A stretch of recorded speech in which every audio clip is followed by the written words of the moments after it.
Here's what you missed on Phathead and Cande in the morning. Weekdays 6 to 10 a.m. on My Country 96.1.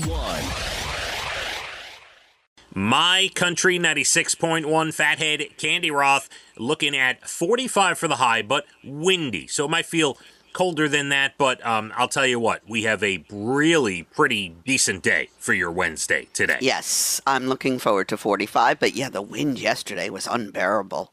It was just too much. Yeah, it was howling, for sure. Yeah, very hard, difficult to walk. I literally, first time in a long time, I was walking into BJ's and I was had to push my way through the wind. It was that windy. Yes, It was. No, we had to turn back. It was very unpleasant. We have a bunch of things to we get do. to You know, today. I'm reading online different stories as we do every morning, and I've come up with the best story of the day. I think people shy away from vomit. I'm one of them. Someone starts to get sick, I have to run out of the room. Yeah. But I want you to hear this story. Fossilized vomit found in Denmark dates back 66 million years. Prehistoric puke hailed as a national treasure. Like dinosaur vomit? What are we doing? What's happening? 66 million years old is this, fossilized pile of vomit. Caveman vomit? What's The happening? prehistoric patch of puke sat there long enough to turn into a fossil. And I'm not sure what creature actually vomited. A shark-like creature, apparently did not enjoy a meal of sea lilies. All right, so this is before dinosaurs and cavemen. We're talking about A shark-like creature. Okay, that walked on land with legs. Yeah, that's wild. And they found it in Denmark. Is Fossilized vomit. So just when you think your vomit is worthless, hey, 66 million years from now, it could be a country's national thing. That is a major in college. You can study, what is it, anthropology? Is that what we're doing? I thought you meant vomit. I'm like, there's a course on vomit? That's a way to start the morning. Yeah. I can't imagine anything 66 million years old, but yes, I like that. Fossilized vomit. I have an update on a story from yesterday, if we're starting with stories. Yes. And this was shocking to me, and it shows there is a double standard, right? Remember the story about the principal in Florida that threw a keg party for 100? Yes, I do. Okay, 100 underage kids. I saw the article. The principal was a woman. Yeah, I saw that. A woman. I just assumed it was a man who threw the keg. Oh, you know what they say about assuming, right? Yeah, that's right. I know the Never phrase. assume. I know the phrase. Yeah, it was a woman. How about that? I didn't even think about that.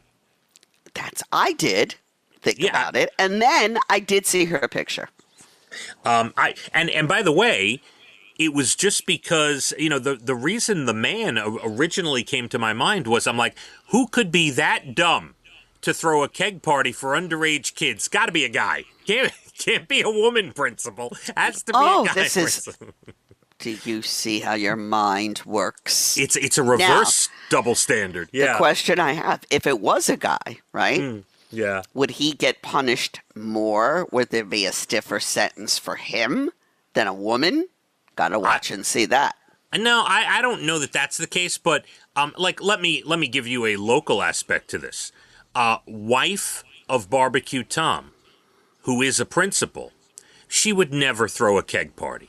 And no, most principals, may I say, would not. Or at least let me rephrase. She would never throw a keg party for underage kids. Would she throw a keg party for people over 21? Possible. It's possible, Cande. Well, Barbecue Tom definitely could invite a few of his friends over for sure. That's right. That is correct. But yeah, so I thought that was interesting. The female principal threw the keg party in Florida. Here's another one. Do you know schools are off today? Now, I'm assuming it's all schools because I know New York City's doing it. I know my kid's school is off, so I'm just going to say it's all schools. Lunar New Year today.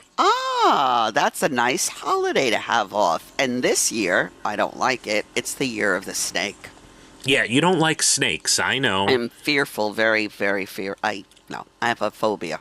I'm not a fan of snakes myself. I understand. But when I see the colorful, like paper, beautiful. yeah, the paper mache, whatever they're made of, those snakes that you see in the parades. Dragons, yes. Yeah, the dragons. Sure, that's okay. But it is. Do you know it's a 15-day festival, and it goes all the way to the 12th of February. Is it the 12th? Yeah, February 12th. Wow. And the Lantern Festival ends the festival on February 12th. That's Gotcha. how it works. Yeah. Yeah. So a lot of people. Well, happy Lunar New Year. Yeah, you might have some businesses and things off as well, but schools, I know. Again, I can't sit here and tell you every school, but I think it's a national, like New York, Long Truly Island. don't know. Yeah, I know when we were kids, we didn't have that holiday off. No, this is new. This is absolutely a new thing for sure. So how was your evening, by the way? We didn't even get into any of that. It was, I'm getting the house back together after tearing apart this huge closet and getting rid of a bunch of stuff and rearranging. So that went on yesterday. The house is becoming normal again, thank goodness. That's and good. Brian made salmon. It was delicious. And you know what I was watching? On Max, the Puffy Combs documentary that is now out. I don't know how many parts there are to it. So far, they released 2 parts to Max because it is running on ID Network on regular TV. There is a third. I don't know how many episodes there are, but you can watch it on Max like I did when it's not actually airing. And boy, oh boy, what an eye opener! Oh, so I don't have Max. You're gonna have to keep me updated on this. Well, you could watch it on ID. And that's regular TV. Oh, right. So okay. look for that. Maybe you'll find it, and maybe you'll be able to watch it at will. I don't know how that works. But that being said, it's eye-opening. I saw a picture of Howard Stern and Beth at one of Diddy's parties. Yeah, look, okay. Anyone who claims, all right, if you were involved with any of the alleged Diddy stuff, then yeah, you should be held accountable. But there were a million celebrities that I'm sure attended. A million. Because Diddy threw high-profile parties. Everyone wanted to go, right? And he was like the grand master of producing, and just people were enamored by him. Right. And it's unbelievable, the people coming forward now. I couldn't stop watching. The people coming forward who worked for him or had something to do with him and what actually went on. It's insane. But enjoy that jail cell, because I don't think you're getting out. No, doesn't sound like it. And I will say, without knowing anything about the case, I would venture to guess 99% of the celebrities that attended Diddy's white party, he used to have the dress in white party, all that, and all those big events, just went because they were high-profile events. They didn't know what was going on. They didn't have any idea what was... There were some people... I think if they stayed late at the party, they got a vision of what was going to go on. Right. I'm only up to the 2nd episode, but I know Denzel Washington was friendly with him for a long time, and then something happened at one of those parties, and I'm waiting for that episode. So interesting. Now... It really is interesting. I have to backtrack. The fall of Diddy. All right.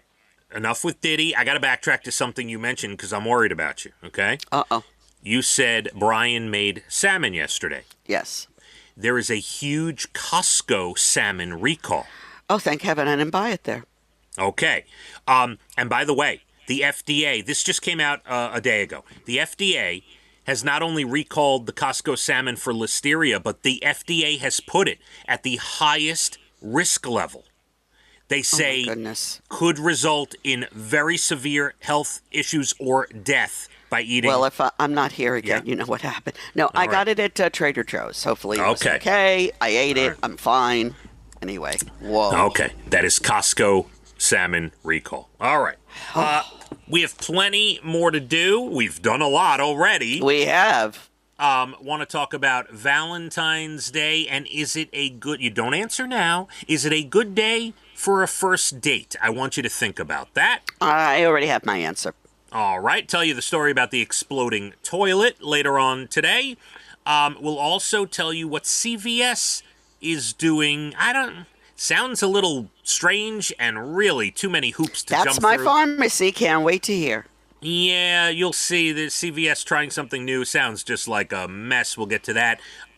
You're Bald and the Beautiful, up at about 8:12. National Day's Good News Stories, late 8 o'clock hour. We're going to have gusty strong winds today. We will get to 45 degrees. It may not feel that way. Phathead and Cande, My Country, 96.1. Phathead and Cande in the morning, weekdays 6 to 10 a.m. on My Country 96.1.